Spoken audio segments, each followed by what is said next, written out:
Hello friends, हम लोग आज थर्मोडायनेमिक्स का लेक्चर नंबर 3 पढ़ने जा रहे हैं। आपको याद होगा लेक्चर नंबर 2 में मैंने है ना फर्स्ट लॉ ऑफ थर्मोडायनेमिक्स की बात की थी और जो कि delta E is equals to Q plus W होता है। फिर मैंने डेल्टा ई हर जगह निकालना सिखाया था, सॉलिड्स में, लिक्विड्स में, गैसेस में, फेज चेंज में, ठीक है ना, रिवर्सिबल इरिवर्सिबल प्रोसेसेस में। फिर मैंने आपको क्यू निकालना या हीट निकालना भी सिखाया था, सेम उन्हीं जगहों पे, सॉलिड, लिक्विड, फेज चेंज और गैसेस। गैसेस में भी isobaric, isochoric, isothermal, adiabatic, into reversible, non reversible. ठीक है, तो इतनी सारी बातें की थी, लेकिन लास्ट टर्न पे वर्क डन नहीं कर पाया था हम। वर्क डन पे हम लोग बातचीत नहीं कर पाए थे क्योंकि लेक्चर काफी बड़ा हो गया था, सेकंड लेक्चर। तो मैंने सोचा थर्ड लेक्चर में वर्क डन बता दूंगा। तो आइए इस लेक्चर में वर्क डन सीखते हैं और उस पर सवाल करते हैं, फर्स्ट लॉ ऑफ थर्मोडायनेमिक्स पे सवाल करते हैं। तो इस लेक्चर का दो ही एजेंडा होगा। I let you know how to calculate work done in every cases, solid, liquid, gas, phase change, है ना, रिवर्सिबल इरिवर्सिबल प्रोसेसेस, और साथ में हम लोग इसी पर कुछ क्वेश्चंस करेंगे। हमारे लेक्चर 3 का एजेंडा हो जाएगा, लेक्चर नंबर 3। ठीक है, सबसे पहले वर्क डन की बात की जाए। वर्क डन होता क्या है? ठीक है, वर्क डन, वर्क डन क्या हो जाएगा? केमिस्ट्री में वर्क डन किसे कहते हैं? जो एक्सटर्नल प्रेशर वर्क करता है।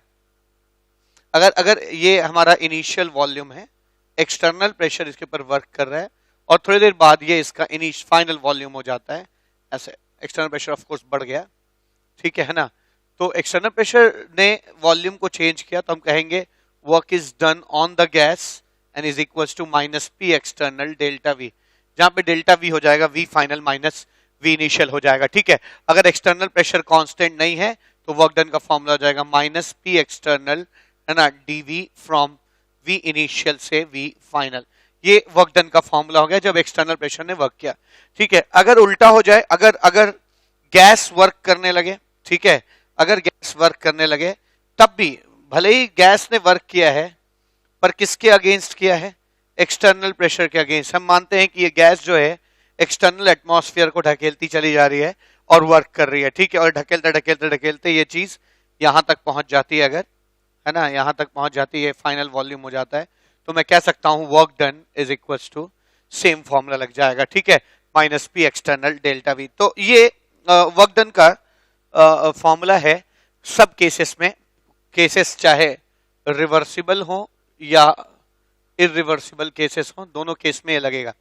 लेकिन सिंस हमको पता है कि इन केस ऑफ क्या, रिवर्सिबल प्रोसेस, ठीक है, in case of reversible process, अगर प्रोसेस रिवर्सिबल होता है, ठीक है, अगर प्रोसेस रिवर्सिबल होता है, तो मैं कह सकता हूं कि P external is equals to pressure of the gas. ठीक है, एक्सटर्नल प्रेशर और गैस का प्रेशर क्या होगा? सेम होगा। अगर ऐसा हो जाए, ठीक है, अगर एक्सटर्नल प्रेशर और गैस का प्रेशर सेम हो जाता है, ठीक है, तो मैं इस फॉर्मूले को एक और तरीके से लिख सकता हूं, क्या, कि work done in reversible process equals to P external is equals to क्या, P गैस। आपको पता होगा कि रिवर्सिबल प्रोसेस में मैंने पढ़ाया है लेक्चर नंबर 1 में कि उस प्रोसेस को हम रिवर्सिबल कहते हैं जहां हर पॉइंट पर एक्सटर्नल प्रेशर और गैस का प्रेशर बराबर होता है। ठीक है, तो अगर प्रोसेस रिवर्सिबल है तो आपको एक लिबर्टी है, आप एक्सटर्नल प्रेशर के जगह पर प्रेशर ऑफ द गैस लिख सकते हैं, तो P गैस डेल्टा V लिख सकते हैं, या work done is equals to minus P external dV लिखा जा सकता है फ्रॉम वी इनिशियल से वी फाइनल। ठीक है ना, ऐसे है, ये आ जाएगा, ये वर्क डन आ जाएगा। ठीक है, तो हम लोगों ने वर्क डन का एक जनरलाइज फॉर्मूला तो बता ही दिया। अगर रिवर्सिबल हो या इरिवर्सिबल हो, कोई भी प्रोसेस हो, ये फॉर्मूला तो हमेशा लगेगा। हाँ, ये फॉर्मूला आप तब लगा सकते हैं, यहाँ पे प्रेशर ऑफ द गैस हो जाएगा, sorry, pressure of the gas हो जाएगा। ये फॉर्मूला आप तब लगा सकते हैं जब प्रोसेस क्या हो, रिवर्सिबल हो। ठीक है, अच्छा, और वर्क डन ऐसा क्यों होता है? वर्क डन आप देख सकते हैं, वर्क डन का डेरिवेशन भी आप कर सकते हैं। क्या कर सकते हैं? वर्क डन का क्या डेरिवेशन हो जाएगा? अगर आप अगर जिन मैं ये मान के चलता हूं कि 12th पास बच्चे को पता रहता है या 11th 12th में पढ़ने वाले बच्चे को पता रहता है, लेकिन अगर आपको नहीं पता तो मैं इसका डेरिवेशन भी कर सकता हूं। ठीक है, अगर मान लीजिए ये ए एरिया है, ए एरिया है और इसमें एक पिस्टन रखा हुआ है ऐसे, ठीक है, पिस्टन सिलेंडर अरेंजमेंट है, ये ए एरिया है। अगर कोई चीज एक्सटर्नल प्रेशर वर्क कर रही है और इसका वॉल्यूम चेंज कर जाता है, मान लीजिए ये धीरे धीरे नीचे से रख के यहां तक आ जाता है, ठीक है ना, अब यहां तक चला आता है। अब ये हमारा है ना, ये इतना चेंज इन वॉल्यूम है, यानी ये इनिशियल वॉल्यूम था और ये फाइनल वॉल्यूम है, इन दोनों का डिफरेंस है ये, है ना, V final minus V initial कह सकते हैं। अब आप देख सकते हैं वर्क डन का मतलब होता है work done is equals to force into displacement, ठीक है ना, फोर्स इनटू डिस्प्लेसमेंट हो जाएगा। डिस्प्लेसमेंट कितना हुआ, मैं कह सकता हूं ये जो डिस्प्लेसमेंट है, मान लीजिए ये है ना लंबाई जो है यहां से यहां तक x है या h है, ठीक है, तो मैं कह सकता हूं फोर्स इनटू h हो जाएगा, ठीक है, h। अच्छा, फोर्स को क्या लिख सकते हैं, प्रेशर अपॉन एरिया, ठीक है ना, फोर्स ये जो प्रेशर लग रहा है upon area, pressure into area, sorry, force upon area, हम जानते हैं चूंकि force upon area is pressure, so force is equal to pressure into area, तो मैं लिख सकता हूं P external into A into H। और आपको पता है कि एरिया अगर ये है और H हाइट है तो वो ये वॉल्यूम आ जाएगा, यानी चेंज इन वॉल्यूम, ठीक है, तो मैं लिख सकता हूं this is change in volume. भाई किसी भी सिलेंडर का एरिया क्या, वॉल्यूम क्या हो जाता है, एरिया इंटू हाइट, ठीक है, तो area into height is volume, height ये है, यानी ये वॉल्यूम क्या है, इनिशियल वॉल्यूम और फाइनल वॉल्यूम का चेंज, ये वॉल्यूम है, यानी मैं लिख सकता हूं work done is equals to, है ना, P एक्सटर्नल डेल्टा V, ठीक है। तो यूनिट वाइज तो ऐसा हो जाता है, कन्वेंशन को फॉलो करने के लिए हम, है ना, केमिस्ट्री में माइनस लगा देते हैं ताकि, है ना, वर्क डन का साइन सही आए, ठीक है, तो ये आपका डेरिवेशन भी हो गया। तो एक जनरलाइज्ड डेरिवेशन तो हमने वर्क डन का कर ही दिया। वर्क डन जो होता है ना, वो चाहे रिवर्सिबल हो चाहे irreversible, minus P external delta V है, minus integration P external dV होता है। अगर प्रोसेस रिवर्सिबल है तो रिवर्सिबल प्रोसेस में एक्सटर्नल प्रेशर और गैस के प्रेशर को, है ना, इक्वल लिखा जा सकता है, उस केस में हम एक्सटर्नल प्रेशर के जगह पे गैस का प्रेशर रख सकते हैं। और ये हल्का सा मैंने उन लोगों के लिए डेरिवेशन किया, इसकी जरूरत नहीं थी यहाँ पे, है ना, लेकिन मैंने इसलिए डिराइव किया कि अगर कोई बच्चा ये भी नहीं जानता कि कैसे कहां से आया फॉर्मूला, तो आप देख सकते हैं कि फॉर्मूला जो है काफी डिराइवेबल है।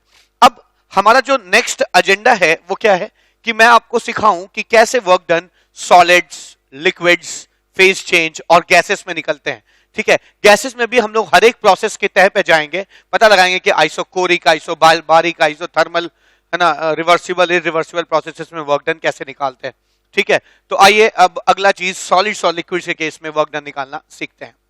वर्क डन, अब मैं ना आपको सॉलिड्स, लिक्विड्स सब में वर्क डन निकालना सिखा रहा हूं, तो मैं मेन हेडिंग कह सकता हूं calculation of work done, calculation of work done, ना वर्क डन निकालना सिखा रहा हूं।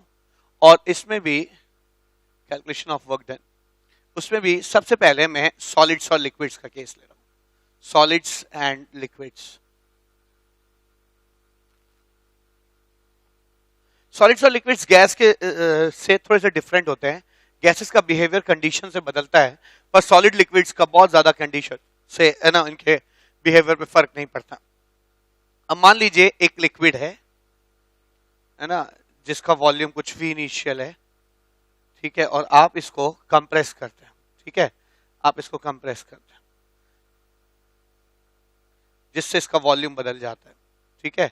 आपने इसे कंप्रेस किया और इस लिक्विड का वॉल्यूम, देखिए लिक्विड का वॉल्यूम बहुत ज्यादा नहीं बदलता, बहुत माइन्यूट सा ही चेंज आता है, लेकिन आएगा अगर हम एक्सटर्नल प्रेशर कुछ लगाएंगे।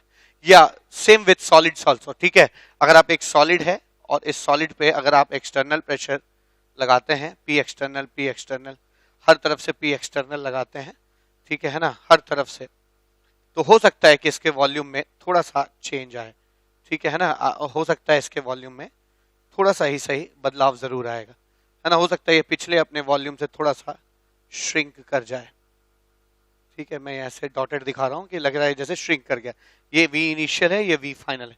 दोनों केसेस में अगर आप कहेंगे मुझसे वर्क डन निकालने के लिए, तो वर्क डन जो हो जाएगा वो minus P external delta V final minus V initial हो जाएगा, है ना, जिसको डेल्टा V कहते हैं। और अगर एक्सटर्नल प्रेशर कांस्टेंट नहीं है तो आप वर्क डन ऐसे भी निकाल सकते हैं, work done is equal to minus P integration P external dV from V initial से V फाइनल। तो देखा कोई फॉर्मूले में चेंज नहीं आएगा, सेम फॉर्मूला जो गैसेस जो मैंने जनरल निकाला था अभी, ठीक है, वो आपके सॉलिड्स और लिक्विड्स के लिए भी ट्रू हो जाएगा। ठीक है, नेक्स्ट केस क्या, फेज चेंज। अगर फेज चेंज हो तो वर्क डन कैसे निकलता है। ठीक है, तो अगर चीजें फेज चेंज कर रही हो तब वर्क डन कैसे निकालेंगे, बड़ा आसान है। मान लीजिए एक ब्लॉक ऑफ आइस है, ये आइस है मान लीजिए, ठीक है, आइस है, ये मेल्ट कर जाता है और वाटर बन जाता है मान लीजिए, ठीक है, ये वाटर है मेल्ट करने के बाद, तो कोई बात नहीं। आप जानते हैं कि इस पूरे प्रोसेस के दौरान एक्सटर्नल प्रेशर कितना है, 1 एटमॉस्फेयर है। ठीक है, या जो भी एटमॉस्फेरिक प्रेशर है वो ले लेंगे। वर्क डन कैसे निकल आएगा, वही work done is equals to, है ना, इनिशियल वॉल्यूम आइस का ले लेंगे, फाइनल वॉल्यूम जो है वाटर का ले लेंगे। आप कह सकते हैं minus P external V final minus V initial. अक्सर फेज चेंज के दौरान प्रेशर कांस्टेंट रहता है ना, जो है एटमॉस्फेरिक प्रेशर या एक्सटर्नल प्रेशर कांस्टेंट रहता है, डायरेक्ट ये फॉर्मूला भी इस्तेमाल कर सकते हैं। ठीक है, अगर ऐसा केस मैंने देखा नहीं हालांकि, लेकिन अगर एक्सटर्नल प्रेशर वेरिएबल होगा तो हम इंटीग्रेट कर लेंगे। ठीक है, ऐसे ही यहाँ पे भी हो जाएगा। अगर ये लिक्विड, अगर मान लीजिए कोई लिक्विड है और है ना, लिक्विड फैला हुआ है यहाँ पे, इसका वी इनिशियल वॉल्यूम है, अगर ये वेपर बन जाता है, ठीक है, अगर ये वेपर बन जाता है, ठीक है, दिस इज वेपर, इस वेपर बन जाता है या गैसियस फेज में चला जाता है, तो कुछ नहीं करना है, इसका इनिशियल वॉल्यूम वी इनिशियल हो गया, फाइनल वॉल्यूम वी फाइनल हो गया, आप वर्क डन निकाल सकते हैं। वैसे ही work done is equal to minus P external delta V V final minus V initial.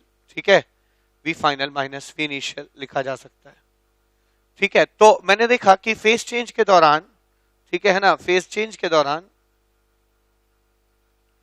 आप सेम वही फॉर्मूला लगा सकते हैं जो जनरल फॉर्मूला हम लोगों ने वर्क डन का सीखा था। ठीक है, अब वर्क डन कैलकुलेशन में, है ना, सबसे बड़ा इंपॉर्टेंट एस्पेक्ट क्या है ना, फेज चेंज और सॉलिड लिक्विड डन बहुत ही सिंपल है, सिंपल हम फॉर्मूला इस्तेमाल करें। सबसे इंपॉर्टेंट एस्पेक्ट है गैसेस का निकालना।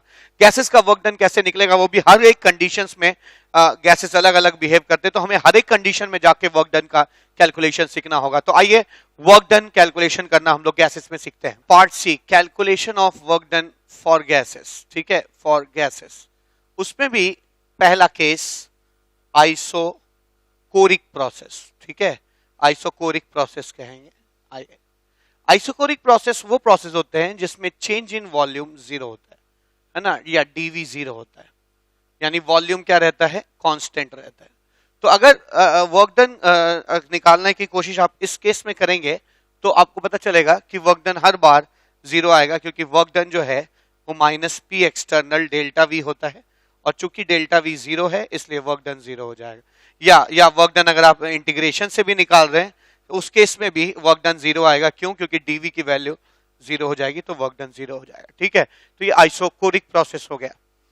ठीक है, आइसोकोरिक प्रोसेस में चाहे रिवर्सिबल हो चाहे इरिवर्सिबल हो, वर्क डन ऐसे ही निकलेगा। यानी आप कह सकते हैं कि आइसोकोरिक प्रोसेस में वर्क डन जीरो होता है। ठीक है, वर्क डन इज जीरो। इसके अलावा अगर आप वर्क डन और आपको कोई रास्ता नहीं सूझ रहा तो इसके अलावा work done first law of thermodynamics से भी आ जाएगा, है ना। उस केस में आपको ध्यान रखना होगा कि delta E is equals to Q plus W होता है। तो वर्क डन अगर आपको निकालना है तो आपके पास क्यू और डेल्टा ई की वैल्यू आपको पता होनी चाहिए। ठीक है, दूसरा केस क्या, गैसेस का बिहेवियर आइसोकोरिक प्रोसेस में कैसा होता है, सॉरी आइसोबारिक प्रोसेस में कैसा होता है। आइसोबारिक प्रोसेस में वर्क डन कैसे निकाला जाए, तो सिंपल है, अगर वर्क डन इरिवर्सिबल है तो आप उसको minus P external delta V करके निकाल सकते हैं, या minus integration P external dV from V initial to V final कर सकते हैं। और अगर वर्क डन, है ना, रिवर्सिबल है, अगर वर्क डन रिवर्सिबल है तो आप एक्सटर्नल प्रेशर की जगह प्रेशर ऑफ द गैस भी रख सकते हैं, पी गैस डेल्टा वी। ठीक है, पी गैस डेल्टा वी, या integration P gas dV, integration P gas dV from V initial से वी फाइनल। ये आपका work done reversible isobaric process में आ जाएगा। ठीक है, अब नेक्स्ट प्रोसेस क्या बचता है, reversible isothermal process. Isothermal process के लिए मैं दोनों अलग अलग पढ़ाऊंगा, रिवर्सिबल और इरिवर्सिबल, दोनों की कैलकुलेशंस हम लोग अलग अलग करेंगे। पहले आइसोथर्मल रिवर्सिबल प्रोसेस। ठीक है, रिवर्सिबल प्रोसेस का वर्क डन कैसे कैलकुलेट होगा, तो आप जानते हैं वर्क डन का जो मेन फॉर्मूला होता है, work done is equals to minus होता तो पी एक्सटर्नल डीवी है, ठीक है, लेकिन फॉर रिवर्सिबल प्रोसेस, फॉर, है ना, रिवर्सिबल प्रोसेसेस के लिए, है ना, हम जो है पी एक्सटर्नल को गैस के प्रेशर के बराबर लिखने की छूट होती है हमको। हम एक्सटर्नल प्रेशर को गैस के प्रेशर के बराबर लिख सकते हैं फ्रॉम वी इनिशियल से वी फाइनल। तो मैं लिख सकता हूं work done in reversible process isothermal of course is equal to integration pressure of the gas dV from V initial से वी फाइनल, ठीक है। अब चूंकि हम लोग आइडियल गैस इक्वेशन जानते हैं जो कहता है pressure of the gas into volume is equals to NRT, ठीक है। तो प्रेशर को आप क्या लिख सकते हैं, एनआरटी बाई वी, यहां पे रख सकते हैं। तो मैं लिख सकता हूं इसको work done in reversible process is equals to minus integration V initial से V final N R T by V dot d V, ठीक है। N R T by V dot d V लिख सकते हैं। Work done in reversible process is equals to, है ना, आप जानते हैं कि प्रोसेस जितने भी थर्मोडायनेमिक्स में होते हैं जनरली हम उनमें नंबर ऑफ मोल्स चेंज नहीं होता, और आर तो यूनिवर्सल गैस कांस्टेंट है, बाहर आ जाएगा, ठीक है। तो आप इसको लिख सकते हैं एन आर, और आइसोथर्मल प्रोसेस के लिए टेम्परेचर भी क्या रहता है, कांस्टेंट होता है। मैंने यहाँ पे कहा नहीं, आइसोथर्मल प्रोसेस के लिए अंडरस्टूड है टेम्परेचर जो है हमारा कांस्टेंट रहेगा, यानी चेंज इन टेम्परेचर जीरो होगा, या डीवी की वैल्यू, डीटी की वैल्यू जीरो आएगी, ठीक है ना, डीटी की वैल्यू जीरो आएगी। आइसोथर्मल प्रोसेस के लिए आप ये भी कह सकते हैं कि, है ना, अगर टेम्परेचर कांस्टेंट है तो गैस जो है वो बॉयल्स लॉ फॉलो करेगी, यानी P1 V1 is equal to क्या हो जाएगा, P2 V2 भी हो जाएगा, ठीक है। तो यहाँ पे N कांस्टेंट है, R कांस्टेंट है और T कांस्टेंट है, तीनों को मैंने बाहर निकाल लिया और बचा integration dV by V from V initial से V फाइनल, ठीक है। W reversible is equal to minus NRT, dV by V का इंटीग्रेशन क्या हो जाएगा, log V, log base EV from V initial से V फाइनल, ठीक है ना, V इनिशियल से V final. Work done in reversible process is equal to minus NRT, है ना, log V final, log V final minus log V initial, of course base E, ठीक है, ऐसे लिखा जा सकता है। और, है ना, मैं लिख सकता हूं W reversible, isothermal reversible process में वर्क डन कितना हो जाएगा, माइनस NRT log, है ना, V final by V initial लिखा जा सकता है। W reversible is equal to log base e को लॉग बेस 10 में करने के लिए आपको 2.303 मल्टीप्लाई करना होगा, 2.303 NRT log V final by V initial हो जाएगा, ठीक है ना। और क्या लिख सकते हैं, work done in reversible process is equal to, आप माइनस अगर हटाते हैं तो -1 है, ये यहाँ पे पावर में लिख सकते हैं, यानी ये चीज पलट जाएगी, यानी work done in reversible process can be written as 2.303 NRT log V final by V initial by V final. लेकिन मैं अभी यहाँ पे रुक नहीं रहा हूं, मैं जानता हूं कि आइसोथर्मल प्रोसेस में, है ना, बॉयल्स लॉ फॉलो किया जाता है, यानी P initial V initial is equal to P final into V final, यानी V initial by V final is equal to P final by P initial, ठीक है। तो इस चीज को यहाँ लिखा जा सकता है, मैं लिख सकता हूं work done in reversible isothermal process is equal to 2.303 NRT log, है ना, या तो आप V initial by V final लिखिए या फिर P final by P initial लिखिए। तो एक फॉर्मूला निकल के आ गया वर्क डन का, है ना, वर्क डन रिवर्सिबल प्रोसेस में इतना हो जाएगा 2.303 NRT log V initial by V final या P final by P initial. याद रखिएगा N, R और T तीनों कांस्टेंट है ना, कभी कभी इनके जगह पे NRT अगर नहीं दिया रहता है तो आप PV भी रख सकते हैं, क्यों, क्योंकि PV की वैल्यू भी क्या होगी, कांस्टेंट हो जाएगी, ठीक है। तो एक फॉर्मूला और हो जाएगा, क्या आप पूछ सकते हैं ये भी कि sir P initial V initial रखेंगे या P फाइनल V फाइनल रखेंगे, तो मैं कह सकता हूं दोनों में से कोई भी रख सकते हो, क्योंकि दोनों कांस्टेंट है, वैल्यू एक है। तो work done in reversible process हो जाएगा 2.303 PV log V initial by V final या P final by P initial, ऐसे निकल आएगा। तो ये दोनों फॉर्मूले आइसोथर्मल रिवर्सिबल प्रोसेस में है। तो हमने देखा कि गैसेस में हम लोगों ने आइसोकोरिक प्रोसेस के बारे में का वर्क डन निकालना सीखा, आइसोबारिक में मैंने रिवर्सिबल इरिवर्सिबल सिखाया, और आइसोथर्मल में मैंने रिवर्सिबल प्रोसेस का वर्क डन कैलकुलेट करना सिखाया, जो कि 2.303 NRT V initial by V final या V P final by P initial होता है, या work done in reversible process 2.303 PV log V initial by V final और P final by P initial हो सकता है। आइए आइसोथर्मल प्रोसेस में जो है रिवर्सिबल तो सीख लिया, इरिवर्सिबल प्रोसेस के लिए वर्क डन निकालना सीखते हैं, जो कि बहुत बड़ी बात नहीं है। तो मैं नेक्स्ट केस हमारा जो हो जाएगा वो है कि work done in isothermal irreversible process. ठीक है, नेक्स्ट चीज fourth, isothermal thermal irreversible process. Irreversible process तो बच्चों आइसोथर्मल इरिवर्सिबल प्रोसेस का वर्क डन निकालने में कोई अलग से डेरिवेशन करने की जरूरत नहीं है। रिवर्सिबल तो बता दिया, इरिवर्सिबल अगर होगा तो वर्क डन जो है minus P external delta V करके निकाल लेंगे। ठीक है, या integration P external dV from V initial से वी फाइनल करके हम लोग इसे कैलकुलेट कर लेंगे। ठीक है, ये चीज कैलकुलेट हो जाएगी। आइए अब दो प्रोसेस और बच गए हैं, हम लोगों ने 4 प्रोसेस देखे हैं, 2 प्रोसेस और बच गए हैं, एडियाबैटिक रिवर्सिबल प्रोसेस और एडियाबैटिक इरिवर्सिबल प्रोसेस। उसमें वर्क डन कैसे निकालना है इसको भी सीखते हैं, है ना। Adiabatic reversible process. ठीक है, रिवर्सिबल प्रोसेस का वर्क डन देखते हैं कैसे आएगा। तो इतना मुश्किल नहीं है, ठीक है, टफ काम नहीं है, कुछ भी नहीं है। आइए इसको समझा जाए। मान लीजिए एक पिस्टन सिलेंडर अरेंजमेंट है और इसका इनिशियल वॉल्यूम V इनिशियल है, इनिशियल प्रेशर P इनिशियल है, और इस पे वर्क किया जाता है एक्सटर्नल प्रेशर द्वारा। ठीक है, एक्सटर्नल प्रेशर वर्क डन करता है और आपका फाइनल स्टेटस इस तरह का है, P final, V final, T final, ऐसे। ठीक है ना। तो आप जानते हैं कि रिवर्सिबल एडियाबैटिक प्रोसेस है ये। अगर प्रोसेस रिवर्सिबल होता है तो एडियाबैटिक में कुछ नियम और लग जाते हैं, जैसे आपने सुना होगा PV gamma is equals to constant, ये नियम लग जाता है। ठीक है, अगर आप P के जगह nRT रख सकते हैं, since we know that P is equals to nRT by V, तो अगर आप ये इसको यहाँ पे रख देते हैं तो क्या मिल जाएगा, तो आपको एक नया फॉर्मूला मिल जाएगा, nRT by V into V का power gamma is constant, T into nR constant है, उधर चला जाएगा, constant divide by a constant is a constant, T V का power gamma minus 1 is equal to constant. ठीक है, ऐसे आ जाएगा। ये एक फॉर्मूला है जो अक्सर हमें यूज करने को मिलता है। ठीक है, और अगर आप चाहें कि आप प्रेशर और टेम्परेचर में रिलेशनशिप निकालें तो वॉल्यूम के जगह आप टेम्परेचर भी रख सकते हैं।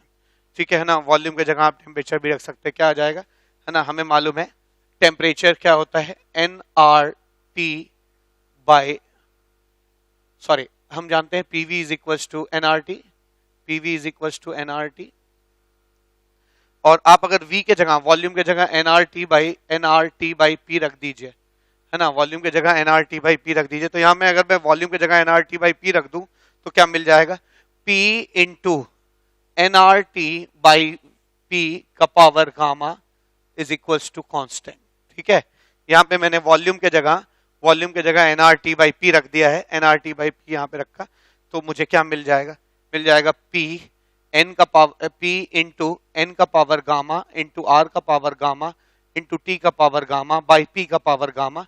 ये कांस्टेंट है, constant divide by constant is a new constant, ये ऊपर चला जाएगा, क्या मिल जाएगा, P 1 minus gamma into T का power gamma is equal to constant. तो ये 3 इक्वेशन है ना, जो एडियाबैटिक प्रोसेस में धड़ल्ले से यूज होते हैं। एक ये है PV गामा, यहीं पे समराइज कर दे रहा हूं, PV gamma is equal to constant. ठीक है, और एक ये है TV gamma minus 1 is equal to constant. ठीक है, तो ये फॉर्मूले तो हैं ही हमारे पास एडियाबैटिक प्रोसेस में यूज करने के लिए। ठीक है, तो मैंने एक इंट्रोडक्शन दे दिया कि, है ना, इससे पहले कि हम एडियाबैटिक प्रोसेस का वर्क डन कैलकुलेट करें, हमारे पास 3 और अलग अलग टूल्स भी हैं साथ साथ, जो हम कहीं भी डेरिवेशन के दौरान यूज कर सकते हैं या एडियाबैटिक रिवर्सिबल प्रोसेस में वैलिड है। आइए अब, लेकिन याद रखिएगा ये सिर्फ एडियाबैटिक रिवर्सिबल प्रोसेस के लिए वैलिड है, एडियाबैटिक इरिवर्सिबल प्रोसेस के लिए ये फॉर्मूले वैलिड नहीं है। ठीक है, आइए work done in reversible process निकालना शुरू करते हैं। Work done in reversible adiabatic process में पहले जनरलाइज फॉर्मूला लिख रहा हूं, P external dV from V initial से V फाइनल। लेकिन आपको पता है since the process is reversible, इसलिए मैं यहां पर एक्सटर्नल प्रेशर को गैस का प्रेशर लिख सकता हूं, ठीक है, एक्सटर्नल प्रेशर को गैस का प्रेशर लिख सकता हूं। तो work done in reversible adiabatic process will be integration, P external की जगह मैं पी गैस लिख दे रहा हूं, P gas dv from v initial से v फाइनल लिख रहा हूं। Work done in reversible adiabatic process equals to pressure of the gas को मैं क्या लिख सकता हूं, मैं यहां से लिख सकता हूं pressure of the gas equal to k upon v का पावर गामा, ठीक है, लिख सकता हूं k अपॉन v का पावर गामा। तो यहां पे मैं लिख सकता हूं इंटीग्रेशन v इनिशियल से v final minus k upon v का पावर गामा इनटू dv, ठीक है। Work done in reversible adiabatic process is equals to, है ना, माइनस इंटीग्रेशन k भी बाहर चला जाएगा, v का पावर माइनस गामा आ जाएगा dv फ्रॉम v इनिशियल से v फाइनल लिखा जा सकता है, ठीक है, ऐसे लिख सकते हैं। अब क्या होगा, work done in reversible process is equals to minus k, v का पावर गामा को क्या लिखा जा सकता है, ठीक है, v to the power of minus gamma को हम इंटीग्रेट करेंगे तो क्या आ जाएगा, v to the power of minus gamma plus 1 by minus gamma plus 1 from v initial से v फाइनल, ठीक है। Work done in reversible process कितना हो जाएगा, ये माइनस है, work done in reversible process हो जाएगा, ये माइनस अंदर चला जाएगा तो ये गामा माइनस 1 हो जाएगा, इसको बाहर कर लीजिए, k अपॉन गामा माइनस 1, और इसको क्या लिख सकते हैं, v to the power of minus gamma minus 1 from v initial से v फाइनल, ठीक है। और किसी चीज का पावर अगर माइनस में आता है तो आप उसको रेसिप्रोकल लिख सकते हैं ना, work done is equal to k upon gamma minus 1, इसको हम लिख सकते हैं 1 upon v to the power of gamma minus 1 from v initial से v फाइनल, ठीक है। Work done in reversible process, work done in reversible adiabatic process equal to k upon gamma minus 1, और इसके जगह आप रख दीजिए 1 upon v final power gamma minus 1 minus 1 upon v initial power of gamma minus 1, ऐसे लिखा जा सकता है, ठीक है। और आप लिख सकते हैं फिर work done in reversible process is equal to k upon gamma minus 1, इसको हम लिख सकते हैं 1 अपॉन v का v final to the power of gamma into v to the v final to the power of minus 1 by v initial to the power of gamma into v initial to the power of minus 1। ये v final to the power of minus 1 ऊपर चला जाएगा, v initial to the power of minus 1 ऊपर चला जाएगा। मैं यहां पर लिख सकता हूं कि work done in reversible adiabatic process is equal to k upon gamma minus 1, है ना, और इसको ऊपर कर दीजिए, क्या आ जाएगा, v final by v final gamma minus v initial by v initial gamma, ऐसे लिखा जा सकता है, ठीक है। के अंदर आने दीजिए, आप क्या लिख सकते हैं, work done in reversible process is equals to 1 upon gamma minus 1 into K v power v final to the power of gamma into v final minus v initial by into K by v initial to the power of gamma, ठीक है ना, v initial to the power of gamma. k upon v final to the power of gamma को क्या लिख सकते हैं, k upon, देखिए आप ये जानते हैं k अपॉन v का पावर गामा को आप p लिख सकते हैं, ठीक है। फिर बता रहा हूं k upon v to the power of gamma को हम p लिख सकते हैं, तो यहां पे भी वही करेंगे, k upon v to the power of gamma को हम p लिखेंगे, चूंकि ये फाइनल है वो p फाइनल हो जाएगा। सो मैं लिख सकता हूं work done in reversible adiabatic process is 1 by 1 minus gamma, इसको मैं लिख सकता हूं p final v final minus, इसको लिख सकता हूं p initial v initial, sorry ये नहीं, इसके साथ k के साथ लिख सकता हूं p initial v initial by gamma minus 1, यानी work done in reversible process is equal to p final v final minus p initial v initial by gamma minus 1 लिखा जा सकता है, ये वर्क डन हो जाएगा, ठीक है ना। Work done is equal to p final v final minus p initial v initial by gamma minus 1। एक फॉर्मूला, मैं लास्ट में सारे फॉर्मूले समराइज कर दूंगा, ये पहला फॉर्मूला है जो यूजेबल है, ठीक है। अब तक हम लोग जो डिराइव कर रहे थे, है ना, इस प्रोसेस के लिए वर्क डन, यहाँ आके एक फॉर्मूला आता है जो हम यूज कर सकते हैं, है ना। फिर हम इसको क्या लिख सकते हैं, work done in reversible adiabatic process P V gamma को क्या लिख सकते हैं, N R T final minus PV को यहां पे लिख सकते हैं N R T initial by gamma minus 1, ठीक है। हम ये लिख सकते हैं कि work done in a reversible adiabatic process equals to N R common ले लीजिए, T final minus T initial by gamma minus 1 लिख सकते हैं। Work done in reversible process equals to N R delta T by gamma minus 1 लिखा जा सकता है, ठीक है। तो एक फॉर्मूला जो यूजेबल है वो ये भी है, ये भी आ सकता है, ठीक है, जो हमें भविष्य में इस्तेमाल करेंगे। सिंस हम जानते हैं, ठीक है, since we know that Cp minus Cv is equals to R and Cp by Cv is equals to gamma, Cp can be written as gamma Cv, इसको यहां रख दीजिए, क्या लिख सकते हैं, gamma Cv minus Cv is equals to R, Cv को common ले लीजिए, gamma minus 1 is equals to R, Cv can be written as R by क्या, गामा माइनस 1। तो ये जो R by गामा माइनस 1 है उसको मैं बड़े आराम से क्या लिख सकता हूं, Cv लिख सकता हूं, ठीक है। तो मैं इस डेरिवेशन को आगे कंटिन्यू कर रहा हूं इस तरफ, ठीक है। मैं क्या लिख सकता हूं, मुझे पता चला कि work done is equals to N R delta T by gamma minus 1 है, जहां पर मैंने अभी भी देखा कि work done is equals to N R delta T by gamma minus 1, लेकिन आर अपॉन गामा माइनस 1 को हम क्या लिख सकते हैं, Cv लिख सकते हैं, यानी work done in reversible adiabatic process can also be written as NCV delta T. और हमें चूंकि पता है कि ये भी एक फॉर्मूला है जो इस्तेमाल हो जाएगा, चूंकि हमें पता है कि इंटरनल एनर्जी का की जो वैल्यू है वो NCV डेल्टा टी के बराबर आ जाती है, तो हम work done in reversible process delta E के बराबर आ रहा है हमारा।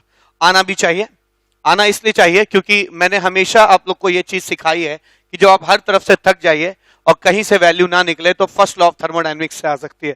ये value first law of thermodynamics से आएगी, क्योंकि हम जानते हैं कि फर्स्ट लॉ ऑफ थर्मोडायनेमिक्स क्या कहता है, delta E is equal to Q plus W, ठीक है। डेल्टा क्यू 0 होता है एडियाबैटिक प्रोसेस में, तो डेल्टा ई और डब्ल्यू को सेम आना ही होगा, ठीक है, सेम आना ही होगा।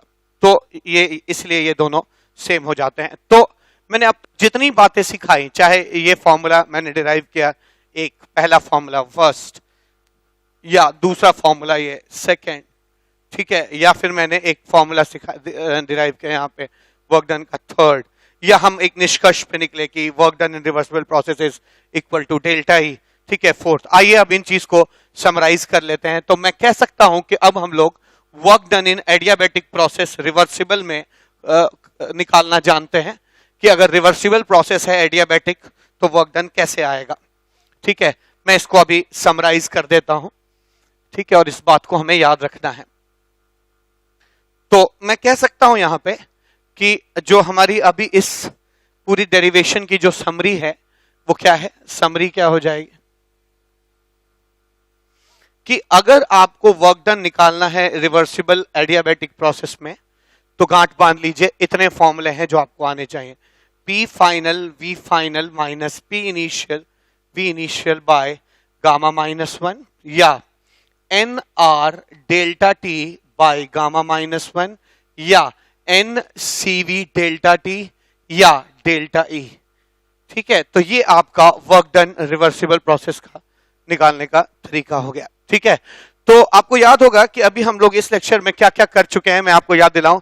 हम लोगों ने वर्क डन निकालना सीखा है, work done in isochoric process, work done in isobaric process, reversible irreversible, isothermal reversible सीखा, आइसोथर्मल इरिवर्सिबल सीखा, एडियाबैटिक जो है हम लोगों ने सीखा रिवर्सिबल। अब एक टॉपिक रह गया है जहां वर्क डन निकालना सीखना है, वो है इरिवर्सिबल एडियाबैटिक प्रोसेस। उसके बाद हम लोग क्वेश्चंस करने की कोशिश करेंगे इन टॉपिक्स पे।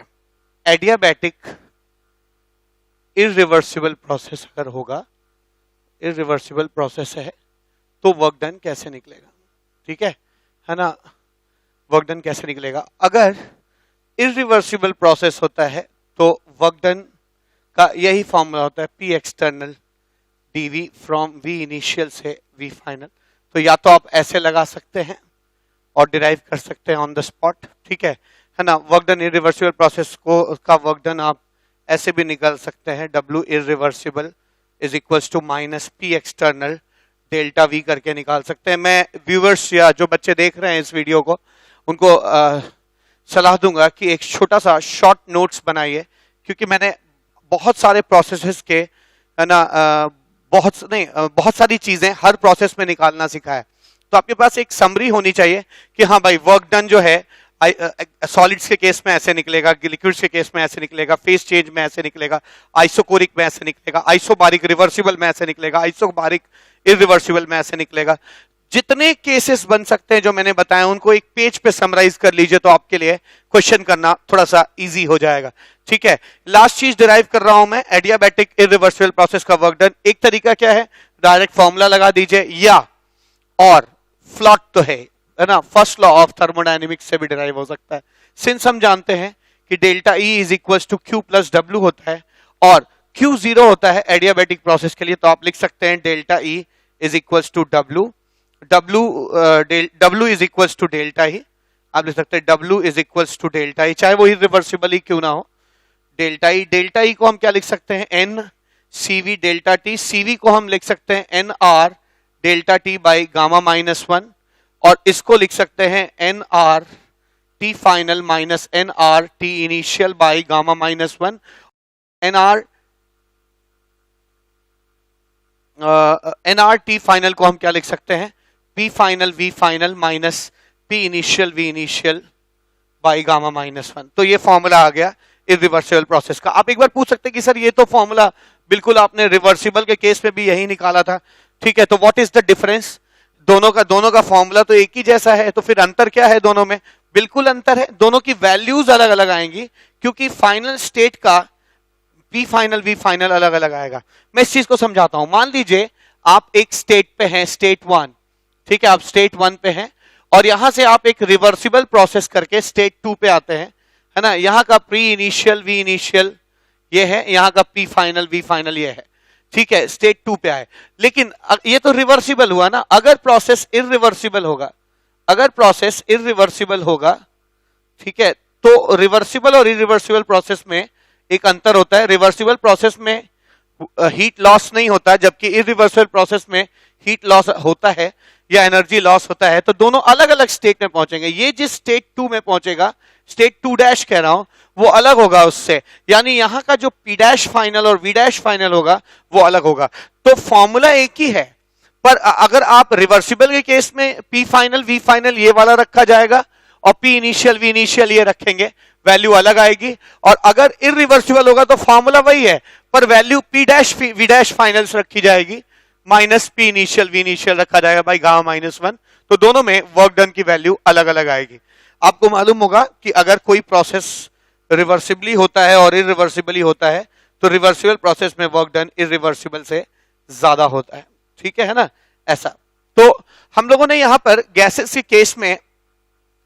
के केस में वर्क डन निकालना सीख लिया हर तरह का। मैं आपको हल्का सा समराइज करूं, मैंने आज आपको इस लेक्चर में solids, liquids, phase change, isobaric process, isochoric process, isothermal reversible, isothermal irreversible, adiabatic reversible और एडियाबैटिक इरिवर्सिबल प्रोसेसेस में वर्क डन निकालना सिखाया है। आइए अब इनके ऊपर कुछ क्वेश्चंस करते हैं। फर्स्ट लॉ ऑफ थर्मोडायनेमिक्स पे क्वेश्चंस करने की कोशिश करते हैं, और उसके लिए आपको इस चीज की हल्का सा रिवीजन कर लेना चाहिए। पिछले लेक्चर नंबर 2 में दिया हुआ है डेल्टा ई हर चीजों में कैसे निकलता है, क्यू हर चीजों में कैसे निकलता है, और वर्क डन तो हर चीजों में कैसे निकाला जाता है, वो मैंने अभी सिखाया। आइए ना फर्स्ट लॉ ऑफ थर्मोडायनेमिक्स पे कुछ क्वेश्चंस करते हैं। इससे पहले कि कुछ क्वेश्चंस करना शुरू करें, कुछ ग्राफ्स के बारे में भी आपको पता होना चाहिए। अगर आप एक पीवी डायग्राम खींच रहे हैं, ठीक है, अगर ये पी है ये वी है, तो याद रखिए अगर आप वॉल्यूम के पैरेलल जाएंगे, वॉल्यूम एक्सिस के पैरेलल जाएंगे, तो इस प्रोसेस को हम लोग आइसोबारिक कहेंगे, क्योंकि इस पूरे प्रोसेस में प्रेशर हमेशा कांस्टेंट है। ये प्रोसेस आइसोकोरिक हो गया, ठीक है ना, आइसोकोरिक इसलिए क्योंकि इस प्रोसेस में वर्क डन जो है, नहीं, वॉल्यूम जो है बदल नहीं रहा, ठीक है। और अगर आप यहां से ऐसे चलते हैं एक कर्व के रूप में, ठीक है, तो ऐसे कर्व के रूप में चलते हैं, तो इसको हम लोग आइसोथर्मल प्रोसेस कहते हैं। आइसोथर्मल प्रोसेस और एडियाबैटिक प्रोसेस एक ही जैसे होते हैं, बस अंतर क्या है कि एडियाबैटिक प्रोसेस और ज्यादा स्टीप होता है, ठीक है, एडियाबैटिक प्रोसेस और ज्यादा स्टीपर होता है, इसका कर्व और स्टीप होता है। तो जैसे मैंने कहा, आइए क्वेश्चंस करते हैं, कोशिश करते हैं। पहला क्वेश्चन नंबर 1, मैं आपको याद दिलाऊं कि हम लोग यहाँ पे फर्स्ट लॉ ऑफ थर्मोडायनेमिक्स पे क्वेश्चन कर रहे हैं, जिसमें मेनली हम लोग, हमारा कंसर्न होगा डेल्टा ई, क्यू और डब्ल्यू निकालना हर तरह के प्रोसेस में। तो ना 4 क्वेश्चंस हम लोग आज करने के मूड में हैं।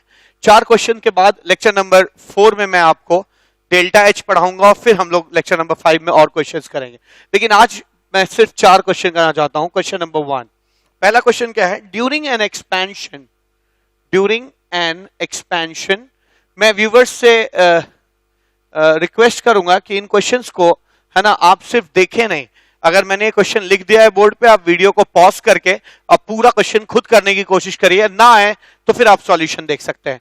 During an expansion of ideal gas, work done by the gas is 100 joule, and heat capacity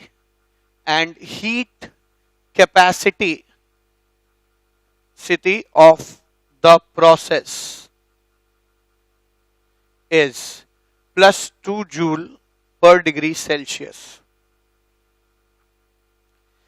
Find change in internal energy of the process. Find change in internal energy of the process if change in temperature is plus 25 degree Celsius. ठीक है, तो ये एक question है जो first law of thermodynamics पे based है। आशा है आपको ये बात पता है, नहीं पता तो मैं यहां फिर से बता दे रहा हूं। वैसे ये मैंने थ्योरी में बताया है, लेक्चर नंबर 2 में शायद बताया होगा कि जब भी वर्क किया जाता है इंटरनल एनर्जी बढ़ती है, हम उसे पॉजिटिव लेते हैं। जब भी वर्क सिस्टम करता है इंटरनल एनर्जी के खर्चे पे करता है तो वर्क डन नेगेटिव लिया जाता है। जब भी हीट एंटर करता है इंटरनल एनर्जी बढ़ती है तो हीट को हम लोग क्या लेते हैं, पॉजिटिव लेते हैं। और जब भी हीट बाहर निकलता है इंटरनल एनर्जी को घटाता है तो हम उस हीट को क्या लेते हैं, नेगेटिव लेते हैं। ठीक है, अब यहां पे क्या हो रहा है, आइए देखा जाए क्या सॉल्यूशन इसका बन जाएगा। ठीक है, सॉल्यूशन बनेगा during expansion of an ideal gas, work done by the gas is, work done by the gas, gas के द्वारा किया गया वर्क डन कितना होगा, तो पॉजिटिव लेंगे। Work done by the gas is 100 joule, तो work done by the gas is 100 joule. ठीक है, and the heat capacity of the process C T, heat capacity कितना है ना, 2 जूल पर डिग्री सेल्सियस है। और टेम्परेचर में जो चेंज आया है डेल्टा टी वो प्लस 25 डिग्री सेल्सियस है। डेल्टा ई निकालना है। देखिए डेल्टा ई तब निकल जाता है, डेल्टा ई का एक फॉर्मूला और है क्या, delta E is equal to N CV delta T करके भी निकाला जा सकता है। मैंने लेक्चर नंबर 1 में या 2 में पढ़ा है। लेकिन यहाँ प्रॉब्लम यह है कि हमें पता नहीं है मोनो एटॉमिक गैस है कि डाई एटॉमिक है, क्या पॉली एटॉमिक है, इसलिए हम सीवी नहीं निकाल सकते, इसलिए इस फॉर्मूले को हम यूज नहीं कर सकते।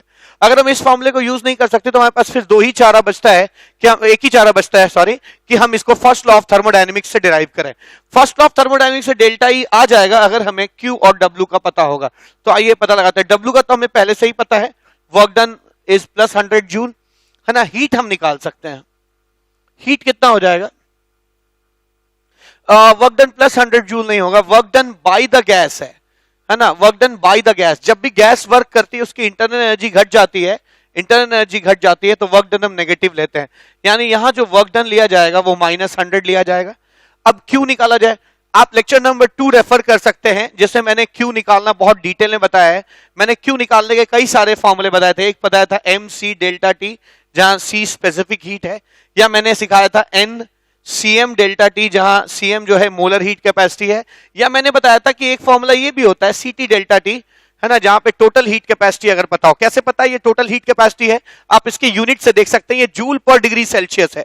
सीटी इज जूल पर डिग्री सेल्सियस। अगर आप इसमें डिग्री सेल्सियस मल्टीप्लाई करेंगे तो डिग्री सेल्सियस कट जाएगा और इसकी यूनिट जूल की आ जाएगी जो कि हीट की होगी। तो हम ये वाला फॉर्मूला इस्तेमाल करेंगे। मैंने ये आपको लेक्चर नंबर 2 में बताया था कि हीट निकालने के यही तरीके हैं।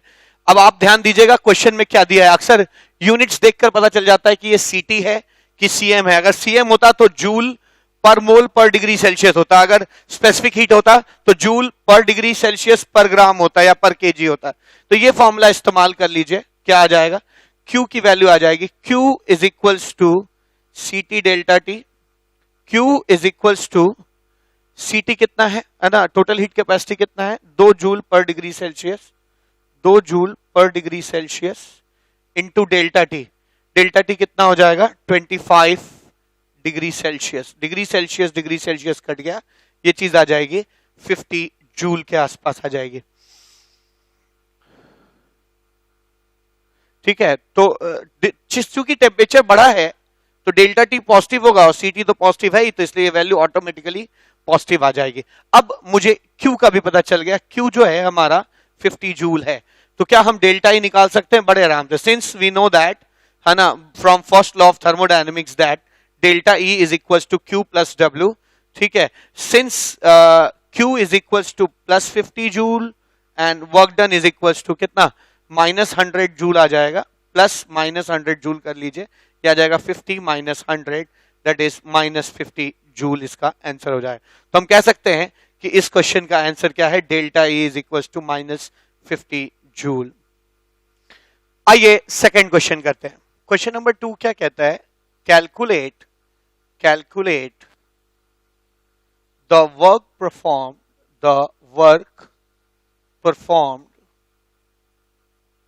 by calculate the work performed by 2 mole of hydrogen gas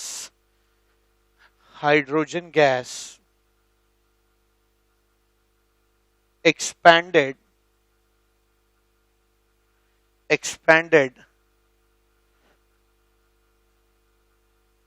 isothermally and reversibly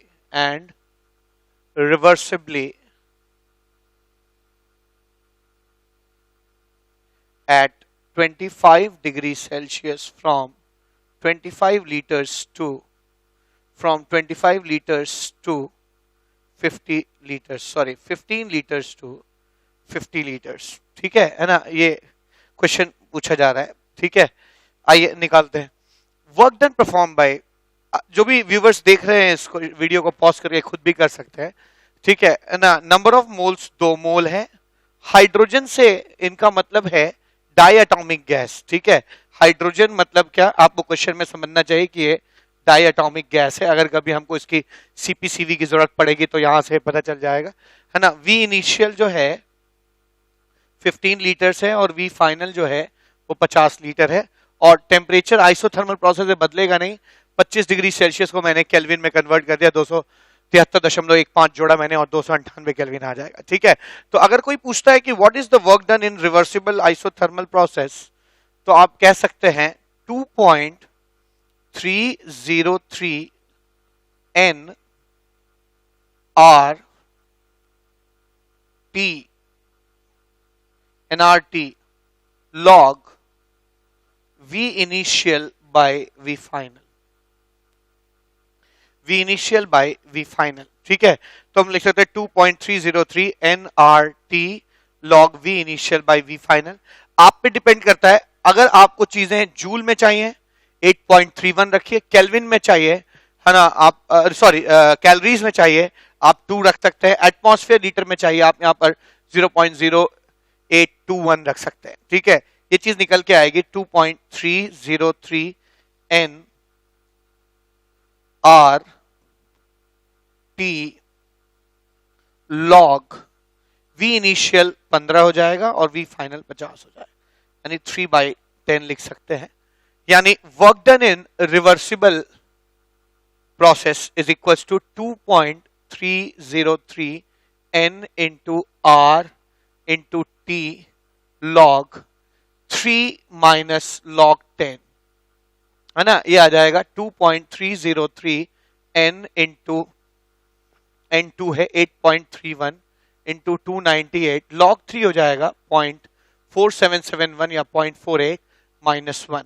so this is like -0, minus इसलिए क्योंकि 0.48 माइनस 1 जो है वो -0.52 हो जाएगा, तो -2.303 N into 8.31 into 298 into 0.52 joule आ जाएगा, है ना। अगर आप इसको एग्जैक्टली कैलकुलेट करना चाहते हैं तो आप इसे कैलकुलेट कर सकते हैं। इसकी जो एग्जैक्ट वैल्यू आएगी वो आ जाएगी 2.303 मल्टीप्लाइड बाई 2 मल्टीप्लाइड बाई 8.31, है ना, मल्टीप्लाइड बाई 298 इंटू 0.52। ठीक है, तो ये आ जाता है आपका -5931.22 जूल, या आप लिख सकते हैं -5.93122 किलो जूल इसका वर्क डन हो जाएगा। ठीक है, तो ये एक क्वेश्चन हुआ जिसमें हम लोगों ने देखा कि कैसे वर्क डन कैलकुलेट किया जाता है आइसोथर्मल रिवर्सिबल प्रोसेस के लिए। बड़ा ही सिंपल प्रोसेस है, सिंपल फॉर्मूला है जो मैंने अभी थ्योरी में डिराइव किया था। ठीक है, आइए क्वेश्चन नंबर 3 करते हैं। क्वेश्चन नंबर 3 क्या कहता है? If a gas at a pressure, if a gas at a pressure 10 atm at 300 Kelvin expands against an constant against a constant external pressure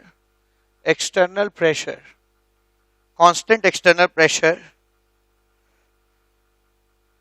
of 2 atm from 10 liters to 20 liters, find the work done.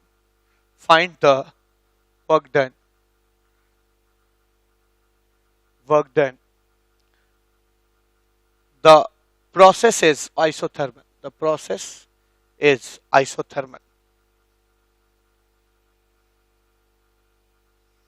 अब आइए इस question को analyse करते हैं। क्या कहता है ये? A gas at a pressure of 10 atm, एक गैस है जो 10 एटमॉस्फेयर पे है और 300 केल्विन उसका टेम्परेचर है।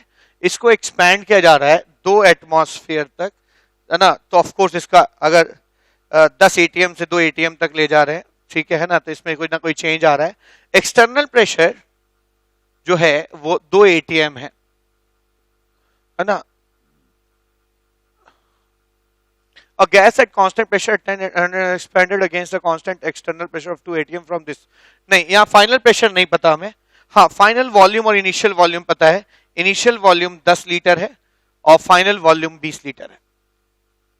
ठीक है, 20 लीटर है। आप जानते हैं कि अगर टेम्परेचर कांस्टेंट हो, आइसोथर्मल प्रोसेस है, यहाँ टेम्परेचर 300 केल्विन ही है।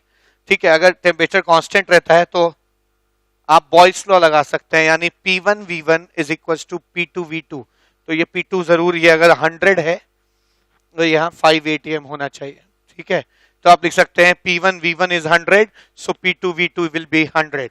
ठीक है, आप देख सकते हैं इनिशियल प्रेशर हो चाहे फाइनल प्रेशर हो, कोई भी प्रेशर एक्सटर्नल प्रेशर के बराबर नहीं है। यानी ये समझते हमें देर नहीं लगनी चाहिए कि ये कैसा प्रोसेस है, इरिवर्सिबल प्रोसेस है, क्योंकि इरिवर्सिबल प्रोसेस में कभी भी एक्सटर्नल प्रेशर गैस के प्रेशर के बराबर नहीं होता है, हमेशा is not equal to pressure of the gas। ठीक है, तो ये इरिवर्सिबल आइसोथर्मल प्रोसेस है। इरिवर्सिबल प्रोसेस के लिए वर्क डन निकालने का सिर्फ एक ही तरीका है, क्या? Work done in irreversible process is equal to minus P external delta V final minus V initial. ठीक है, work done in irreversible isothermal process equal to minus P external. External pressure कितना है? 2 एटमॉस्फेयर है। ठीक है, it is 2 atmosphere into final volume कितना है? 20 litre minus initial volume कितना है? 10 लीटर है। ठीक है, 10 लीटर है तो माइनस 10 लीटर्स, ये कितना आ जाएगा? माइनस 2 atm इंटू 10 लीटर्स, यानी माइनस 20 एटमॉस्फेयर लीटर। अब एटमॉस्फेयर लीटर कोई जूल तो है नहीं, कोई स्टैंडर्ड यूनिट तो है नहीं, तो हमें इसका कन्वर्जन आना चाहिए। मैं एक बार इसका कन्वर्जन बता दे रहा हूं अभी फिर से। एक बार मैंने गैसियस स्टेट में भी इसका कन्वर्जन बताया था। ठीक है, एक बार और ड्राइव कर दे रहा हूं, फिर इस बात को आगे खींचते हैं। क्या? अगर कहीं पर आपको थर्मोकेमिस्ट्री में एटमॉस्फेयर लीटर मिल जाए, 1 एटमॉस्फेयर लीटर, तो इतना आप याद रखिए, है ना, कि ये एक एनर्जी की यूनिट है और you should know the conversion. अक्सर थर्मोकेमिस्ट्री में एटमॉस्फेयर लीटर यूज किया जाता है। ठीक है ना, तो 1 atmosphere litre is 1 atmosphere into 1 litre. 1 atmosphere is 1.013 into 10 to the power of 5 newton per metre square, और 1 लीटर इज 1/1000 मीटर क्यूब। ठीक है, तो मैंने क्या किया, 1 एटमॉस्फेयर को मैंने 1 एटमॉस्फेयर इंटू 1 लीटर लिखा, 1 एटमॉस्फेयर को एसआई यूनिट में चेंज किया और 1 लीटर को भी मैंने एसआई यूनिट में चेंज किया। ये आ जाएगा 100। ठीक है, ये आ जाएगा मीटर, ये आ जाएगा 1.013 into 100 is 101.3 into newton into metre. Newton into metre is called joule, so it is like 1 atmosphere litre is equals to 101.3 Newton meter is called joule. 1 atmosphere liter is 101.3 joule. ठीक है ना, ऐसे लिख सकते हैं। तो 20 atmosphere litre can be written as into 101.3 joule, ठीक है। So this is like -20 into 101.3 joule, this is like -2 into 1013 joule, this is like -2026 joule, ठीक है। तो आपने यहां पर देखा कि हम लोगों ने वर्क डन इरिवर्सिबल प्रोसेस में भी कैलकुलेट कर लिया। तो क्वेश्चन नंबर 2 और 3 बहुत अच्छे क्वेश्चंस थे जो हमें दिखाते हैं कि प्रोसेस अगर रिवर्सिबल आइसोथर्मल है तो वर्क डन एक निश्चित फॉर्मूले से कैलकुलेट होता है, -2.303 nRT log V final by V initial, या वर्क डन अगर रिवर्सिबल इरिवर्सिबल होगा तो आप फिर -P external V final -V initial लिख सकते हैं। एक क्वेश्चन और करते हैं जिसमें हर तरह के प्रोसेसेस हों और हमें हीट, वर्क डन और डेल्टा ई निकालने के लिए कहा जाए। तो आइए क्वेश्चन नंबर 4 करते हैं जिसके 5 सब पार्ट्स हैं। क्वेश्चन नंबर 4 क्या कहता है? A sample of an ideal monoatomic, a sample of a ideal monoatomic gas initially at 1 liter 10 atm and 300 Kelvin is expanded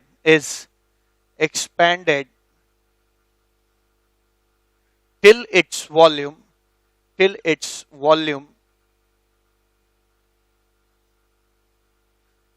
becomes 4 liter using reversible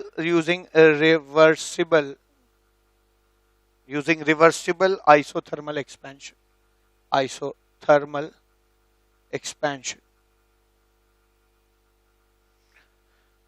ठीक है, मैं इसमें 4 पार्ट्स या 5 पार्ट्स कराऊंगा या नंबर ही चेंज कर दूंगा। हर बार क्वेश्चन का इतना पार्ट सेम रहेगा, बस ये जो प्रोसेस है वो बदल जाएगा। तो आइए क्वेश्चन नंबर 4 पहले करते हैं।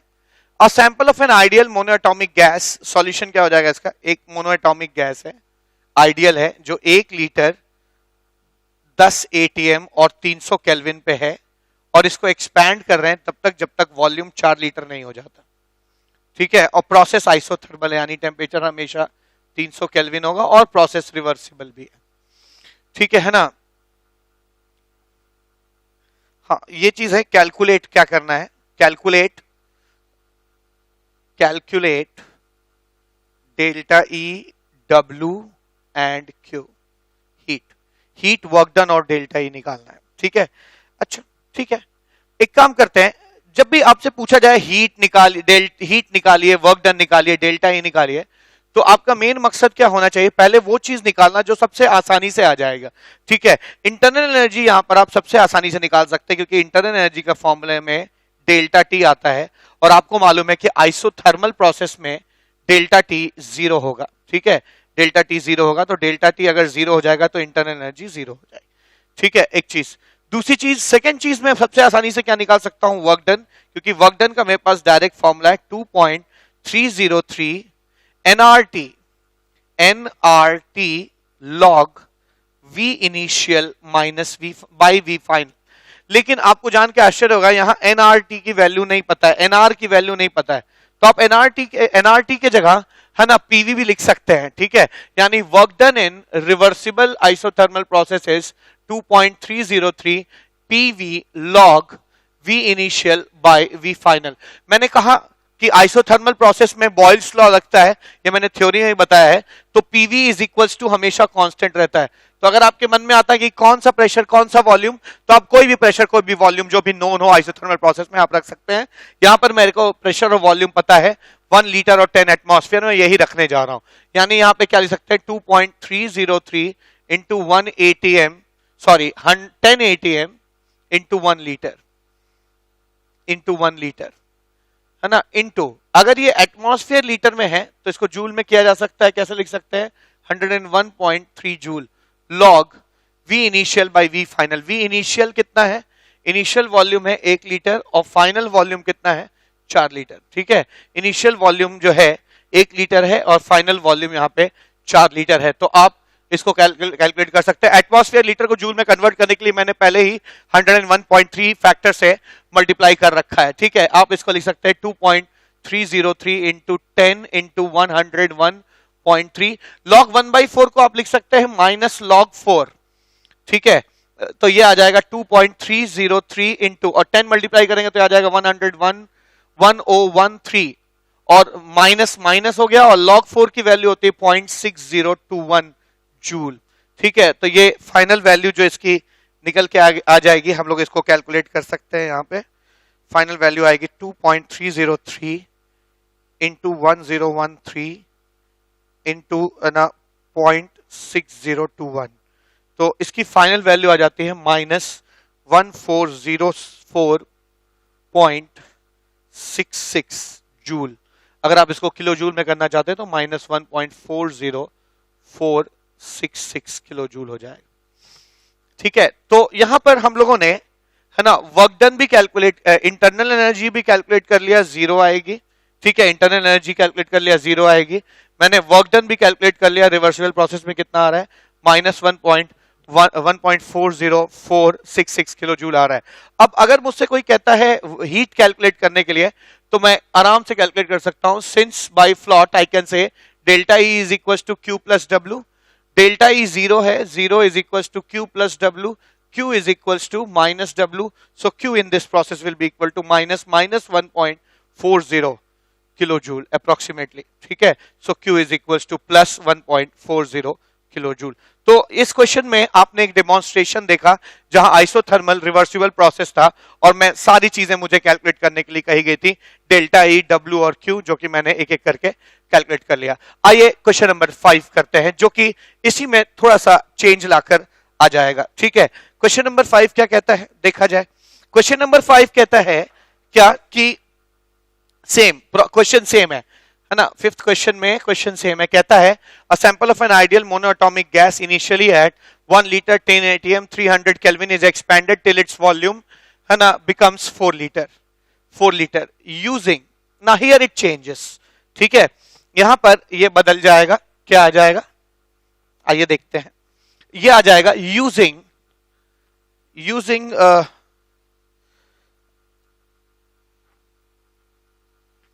becomes 4 liter, not using, है ना, 4 liter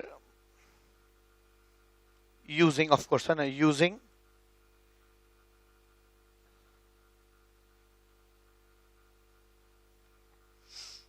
मैं फिर से पढ़ रहा हूं। अ sample of an ideal monoatomic gas initially at this is expanded till its volume becomes 4 litre against an external pressure of 1 atmosphere isothermally. Calculate delta E, delta Q and W, ठीक है। तो ये हमारा क्वेश्चन है जो कहता है कि, जो कि पिछला क्वेश्चन जैसा ही है, ठीक है। हमसे पूछा गया है, बस प्रोसेस पे अंतर आ गया। पिछली बार जो हमने कंडीशन सेम थी पर प्रोसेस रिवर्सिबल था, इस बार भी कंडीशंस लगभग सेम है, बस प्रोसेस जो है वो हमारा इरिवर्सिबल है, ठीक है। कैसे, मैं बताता हूं कैसे इरिवर्सिबल है। आइए इसका सॉल्यूशन देखते हैं। क्वेश्चन क्या कहता है, 1 लीटर गैस है, 10 एटमॉस्फेयर पे है, 300 केल्विन है, इसको एक्सपैंड किया जा रहा है। 300 केल्विन मत लिखिए क्योंकि 300 केल्विन तो कांस्टेंट है। टेम्परेचर इज 300 केल्विन, ठीक है ना, 300 केल्विन है। इसको एक्सपैंड किया जा रहा है ताकि इसका वॉल्यूम 4 लीटर हो जाए, ठीक है, इसका वॉल्यूम 4 लीटर हो जाए। और ऐसा एक्सटर्नल प्रेशर 1 atm के अगेंस्ट किया जा रहा है, ठीक है। तो मुझे, है ना, और आइसोथर्मल तो है ही, मुझे सारी चीजें निकालनी है, डेल्टा ई, क्यू और डब्ल्यू, ठीक है। इतनी सारी चीजें बस दी गई हैं, ठीक है। आप क्या कर सकते हैं, सबसे पहले तो डेल्टा ई निकाल सकते हैं। डेल्टा ई का फॉर्मूला क्या हो जाता है, NCV डेल्टा टी। चूंकि आइसोथर्मल प्रोसेस है तो डेल्टा ई क्या होगा, 0 हो जाएगा, ठीक है। तो आप डेल्टा ई को 0 ले लीजिए, नहीं, डेल्टा टी को 0 ले लीजिए तो डेल्टा ई भी 0 आ जाएगा। यानी मैंने सीखा delta E is equal to 0 इस प्रोसेस के लिए आ जाएगा। ठीक है, सारे आइसोथर्मल प्रोसेस के लिए इंटरनल एनर्जी चेंज 0 हो जाती है एक्सेप्ट फेज चेंज, जिसके बारे में मैं बताऊंगा आपको। अब आगे क्या, ठीक है, ये चीज तो आ गई, डेल्टा ई आ गया। और क्या निकाल सकते हैं हम लोग, वर्क डन तुरंत निकाल सकते हैं। Work done in irreversible isothermal processes minus P external delta V, V final minus V initial. ठीक है, V final minus V initial. P external कितना है, -1 एटमॉस्फेयर।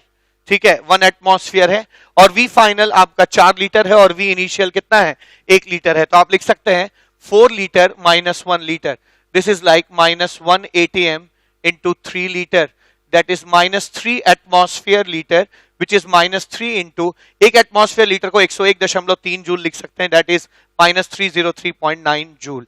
तो ये आपका work done in irreversible process आ गया, आइसोथर्मल इरिवर्सिबल प्रोसेस निकल के आ गया। अगर हमारे पास वर्क डन और डेल्टा ई मौजूद है तो हम क्यू निकाल सकते हैं, since we know that from first law of thermodynamics delta E is equal to Q plus W. ठीक है, delta E is 0, so Q is equal to minus W. ठीक है, W irreversible, so Q is equal to minus 303.9 joule, so Q is equal to plus 303.9 joule आ जाएगा। ठीक है, तो ये आपका एक क्वेश्चन और हो गया। तो हम लोगों ने अब तक 2 क्वेश्चंस देखे, एक आइसोथर्मल रिवर्सिबल प्रोसेस पे था और एक आइसोथर्मल इरिवर्सिबल प्रोसेस पे था। आइए अगला क्वेश्चन करते हैं, जो कि सेम क्वेश्चन है। ठीक है, जो कि बिल्कुल सेम क्वेश्चन है, बस फर्क क्या है ना, आप प्रोसेस बदल देंगे इसमें। ठीक है, आप यहां पे लिख सकते हैं यूजिंग, मैं क्वेश्चन बदल रहा हूं। ठीक है, बाकी सब चीजें सेम है, बस यूजिंग रिवर्सिबल एडियाबैटिक प्रोसेस। ठीक है, using reversible adiabatic process calculate delta E Q and W. तो मैं फिर क्वेश्चन पढ़ दूं, ये क्वेश्चन नंबर 6 हो जाएगा। ठीक है, 6th क्वेश्चन हो जाएगा, जो कहता है a sample of an ideal monoatomic gas initially at, है ना, 1 litre 10 ATM 300 kelvin is expanded till its volume, है ना, becomes 4 litre using reversible adiabatic process, calculate delta E Q and W. ठीक है, इसको निकालना है। अच्छा चलिए निकालते हैं, क्या सॉल्यूशन हो जाएगा इसका। अगर प्रोसेस एडियाबैटिक है, ठीक है, मैं फिर से लिख रहा हूं, 1 लीटर है, 10 ATM है, 300 केल्विन है, फाइनली ये 4 लीटर पे पहुंच जाता है, प्रेशर नहीं मालूम, टेम्परेचर नहीं मालूम। ठीक है, प्रोसेस रिवर्सिबल है। आप Q तो तुरंत निकाल सकते हैं, एडियाबैटिक प्रोसेस के लिए Q की वैल्यू क्या हो जाएगी, 0 हो जाएगी। ठीक है, Q की वैल्यू 0 हो जाएगी। आप वर्क डन भी निकाल सकते हैं। वर्क डन निकालने के लिए एडियाबैटिक प्रोसेस में आपको फाइनल वॉल्यूम पता होना चाहिए।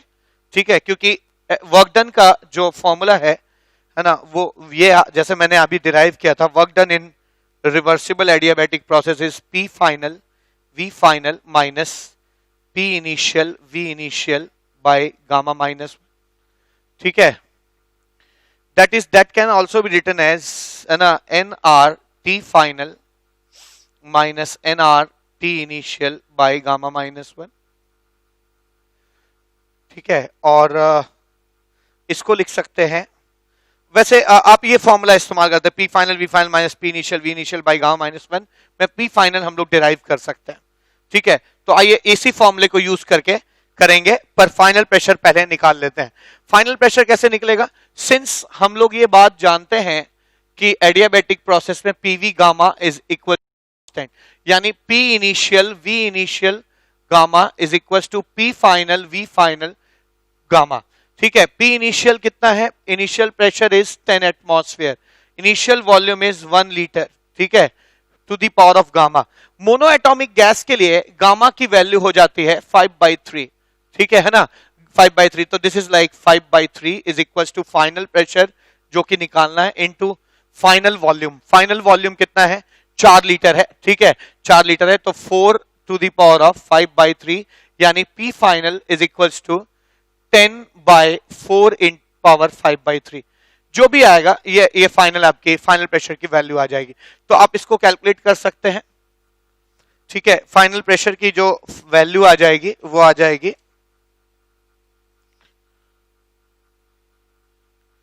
4 to the power of 5 divided by 3। इसकी वैल्यू आ जा रही है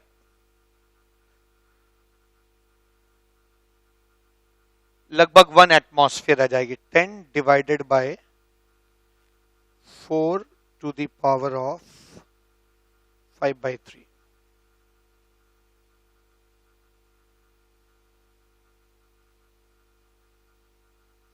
लगभग ये आ रही है 0.9921 एटमॉस्फेयर, जो कि मैं फाइनल प्रेशर को लगभग 1 एटमॉस्फेयर मान ले रहा हूं। ठीक है, तो जो ये फाइनल वैल्यू आ रही है प्रेशर की, ये 1 एटमॉस्फेयर आ जा रही है। ठीक है ना, 1 एटमॉस्फेयर आ जाएगी। तो आप लिख सकते हैं P final into V final यानी 4 into 1 minus 10 into 1 10 into 1 by gamma minus 1 5/3 minus 1।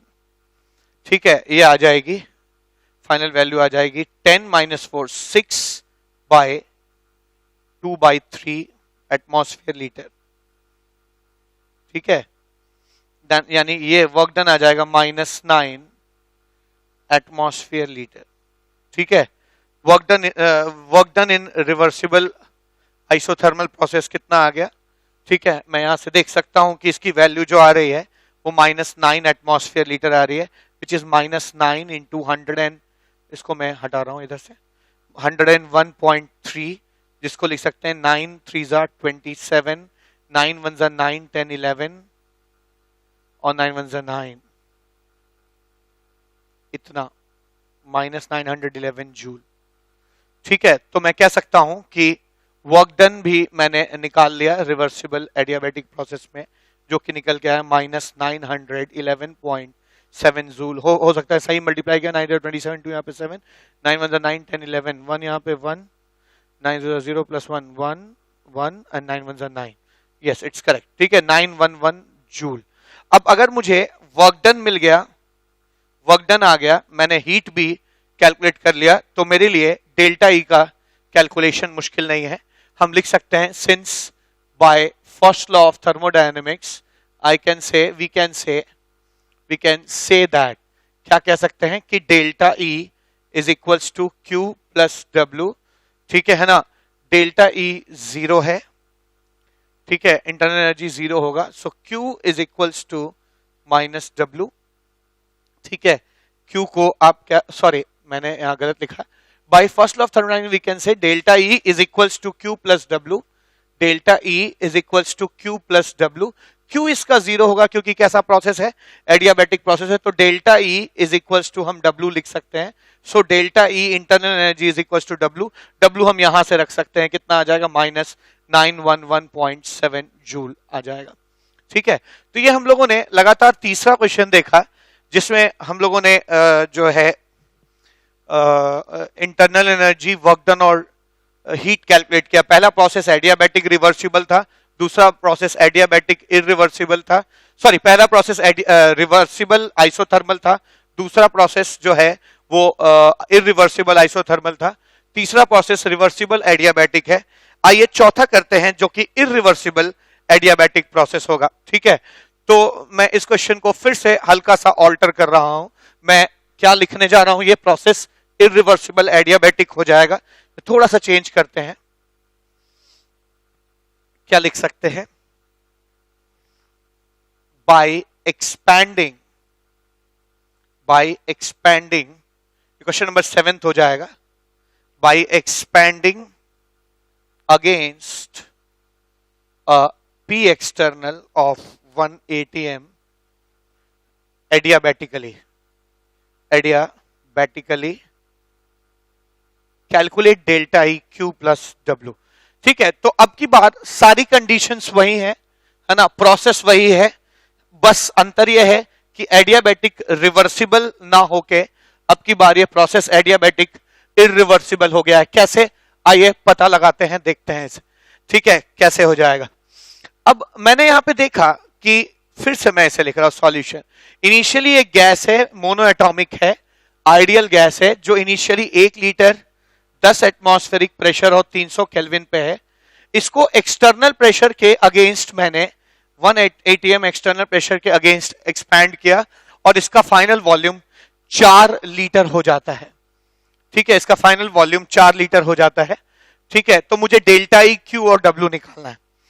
जहां तक मैं जानता हूं इसका क्यू निकालना बहुत मुश्किल काम नहीं, क्योंकि एडियाबैटिक प्रोसेस का क्यू जो है वो 0 हो जाएगा। ठीक है, अब बात होती है वर्क डन की। वर्क डन कैसे आएगा? तो वर्क डन आप इरिवर्सिबल प्रोसेस में बड़ी आसानी से निकाल सकते हैं। Work done is equals to minus P external delta V, V final minus V initial. P external कितना है? -1 एटमॉस्फेयर, और वी फाइनल कितना है? 4 लीटर, और वी इनिशियल कितना है यहाँ पे? 1 litre. So this is like 1 litre. ठीक है, तो हम ये कह सकते हैं -1 एटमॉस्फेयर इंटू 3 लीटर। ठीक है, तो work done in irreversible adiabatic process कितना हो जाएगा? हो जाएगा -3 एटमॉस्फेयर लीटर, जिसको 101.3 जूल भी लिख सकते हैं, मल्टीप्लाई कर सकते हैं, इसको जूल में कन्वर्ट कर सकते हैं। Work done in irreversible process is -303.9 joule. ठीक है, work done in irreversible process आ जाएगा adiabatic process -303.9 joule. Work done तो पता चल गया, क्यू पता चल गया, तो डेल्टा ई हमारे लिए निकालना उतना मुश्किल काम नहीं है, since we know that by first law of thermodynamics हम लोग कह सकते हैं क्या कि delta E is equals to Q plus W. ठीक है, और क्यू चूंकि 0 है, सो डेल्टा ई को हम लोग क्या लिख सकते हैं? डब्ल्यू, और डब्ल्यू की वैल्यू है -303.9 जूल। यानी मैं कह सकता हूं delta E is equals to -303.9 joule. ये आ जाएगा। ठीक है, तो मैंने तीनों चीजें कैलकुलेट कर ली यहां पर। प्रोसेस जो है ना, वो एडियाबैटिक इरिवर्सिबल था। आइए लास्ट क्वेश्चन करते हैं आज इस लेक्चर का। मुझे पूरा विश्वास है कि व्यूवर्स को डेल्टा ई, क्यू और डब्ल्यू निकालना आ गया होगा अब तक। एक क्वेश्चन और करते हैं, फिर इस लेक्चर को एंड करते हैं। ठीक है, अगला क्वेश्चन, क्वेश्चन नंबर 8 भी इसी क्वेश्चन की तरह ही है। ठीक है, इसी क्वेश्चन की तरह ही है। क्या कहा जाता है? एक छोटा सा माइन्यूट चेंज है और हमें एक नया क्वेश्चन मिल जाएगा। क्वेश्चन क्या कहता है? सेम क्वेश्चन है, बस अंतर यहां आ जाएगा। By expanding against external pressure of 1 atm, इस बार प्रोसेस भी नहीं लिखा।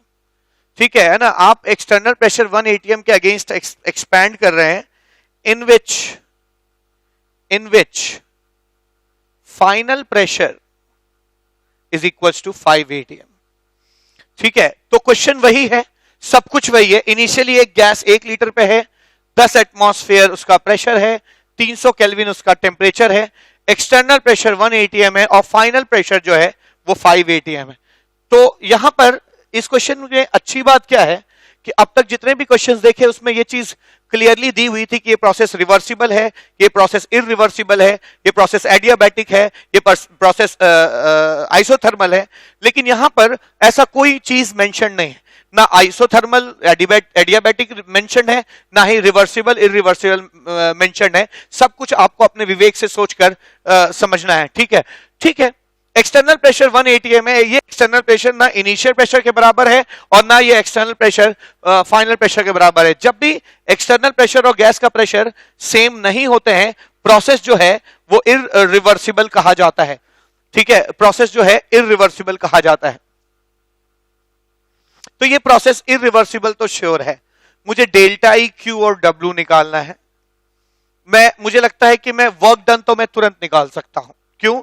क्योंकि work done in irreversible process चाहे कोई भी हो, फॉर्मूला क्या होता है? -P external V final minus V initial, that is -P external 1 atmosphere, V final हमारा 4 लीटर है और इनिशियल वॉल्यूम 1 लीटर है। एटमॉस्फेयर लीटर को जूल में कन्वर्ट करने के लिए 101.3 मल्टीप्लाई कर सकते हैं, यानी ये आ जाएगा -3 atm लीटर इंटू 101.3 जूल। ठीक है ना, और आप लिख सकते हैं work done in irreversible process, work done in irreversible process is -303.9 joule. ठीक है, work done in irreversible adiabatic process is equal to, इन दोनों को मल्टीप्लाई कर दिया, -303.9 जूल। ठीक है, देखिए इसमें पता नहीं है, मैंने अभी एडियाबैटिक बोल दिया, लेकिन आदत पड़ी हुई है। लेकिन ये प्रोसेस जो है इसमें क्लियर नहीं है कि ये कौन सा प्रोसेस है, एडियाबैटिक है कि रिवर्सिबल है कि इरिवर्सिबल है। इसलिए मैंने अपने ना इसको बिना जाने कि कौन सा प्रोसेस है, हम ये तो निकाल ही सकते हैं कि वर्क डन हर प्रोसेस में -P एक्सटर्नल डेल्टा V होता है, तो वर्क डन तो आ गया। अब बचता है हीट और इंटरनल एनर्जी। इंटरनल एनर्जी निकल आएगी, क्योंकि इंटरनल एनर्जी का फॉर्मूला जो होता है, इंटरनल एनर्जी निकालना उतना मुश्किल नहीं है। Internal energy is equals to NCV delta T. NCV delta T को क्या लिख सकते हैं, NR delta T by gamma -1। अभी बताया था मैंने कि CV को R बाई गामा -1 लिखा जा सकता है। डेल्टा E को आप लिख सकते हैं NR T final minus T initial by gamma -1। Delta E को लिख सकते हैं आप NR T final minus NR T initial by gamma -1।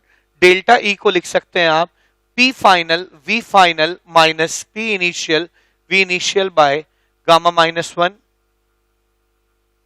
Delta E को, तो ठीक है, डेल्टा E को ये फॉर्मूला लिखा जा सकता है, चूंकि मोनोएटॉमिक गैस है तो गामा की वैल्यू हमको पहले से ही पता है, कितनी हो जाएगी 5/3। ठीक है, तो डेल्टा E आप बड़े आसानी से कैलकुलेट कर सकते हैं। P फाइनल V फाइनल यहां से आ जाएगा 5 4 20, है ना। P final is 5 ATM into 4 litre minus P initial V initial यहां से आ जाएगा, है ना, टू 1 लीटर। ठीक है, 10 atmosphere into 1 litre, 10 ATM into 1 litre by gamma is 5/3 minus 1. So delta E is equals to 5 4s are 20 minus 10 atmosphere litre को joule में convert करने के लिए 101.3 कर दीजिए, जूल आ जाएगा, divide by 2/3, 5/3 minus 1 is 2/3. This is like 3/2 into 10 into 101.3 joule. ये आ जाएगा 101.3 joule.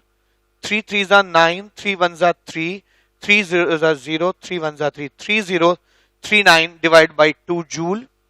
So this is like, है ना, delta E is equals to, है ना, ये आ जाएगा 151519। ठीक है, 9 2s are 18.5। ठीक है, इतना जूल आ जाएगा। तो मैंने डेल्टा E भी निकाल लिया। डेल्टा E कितना आ गया, 1519.5 जूल। वर्क डन मैंने निकाल लिया -303.9 जूल। अब बचता है क्यू निकालना उतना मुश्किल काम नहीं, सिंस हम जानते हैं कि we can calculate it by first law of thermodynamics which says delta E is equals to Q plus W। ठीक है, डेल्टा E की वैल्यू है 1519.5 is equals to Q plus W is -303.9 joule. ठीक है, 9 जूल। ये work done मैंने यहां से निकाला है, -303.9 जूल को यहां रख दिया। ठीक है, सो Q की वैल्यू आ जाएगी 1519.5 प्लस 303.9। ठीक है, सो Q की वैल्यू आ जाएगी 9 and 5 is 14, 10 और 3 13, 2 plus 0 is 2। ठीक है, 2, 3 और 5 is 8 and 1. So it is like 1823.4 joule. ठीक है, सो Q की वैल्यू इतनी आ जाएगी। तो हम लोगों ने इस प्रोसेस में ये भी नहीं पता था कि ये कौन सा प्रोसेस है, रिवर्सिबल है, एडियाबैटिक है, क्या है, ये नहीं पता था, तब भी हम लोगों ने इसको कैलकुलेट कर लिया। तो हम लोगों ने लगभग इसमें 8 सवाल किए। 8 सवाल किए, इतने सवाल काफी हैं इस टर्म को सीखने के लिए, इस चीजों को सीखने के लिए। तो मेजर हमारा स्ट्रेस डेल्टा ई, क्यू और डब्ल्यू पे था इस चैप्टर में। मैंने इस चैप्टर में आपको वर्क डन हर जगह निकालना सिखाया। लेक्चर नंबर 2 में मैंने डेल्टा ई और क्यू पे बात की थी। तो अगर किसी को पूरा फर्स्ट लॉ समझना है तो लेक्चर 2 और 3 पूरा कंप्लीट देखिए, आपको डेल्टा ई, क्यू और डब्ल्यू के बीच में रिलेशनशिप मिल जाएगा और 8-10 सवाल करने के बाद ये कॉन्सेप्ट बिल्कुल क्लियर भी हो जाता है। ठीक है, अगले लेक्चर में जब हम मिलेंगे तो इसमें एक नया टर्म जोड़ेंगे डेल्टा एच, और फिर उसके ऊपर काफी क्वेश्चन करने की कोशिश करेंगे। मिलते हैं लेक्चर नंबर 4 में। ठीक है, तब तक थैंक यू सो मच।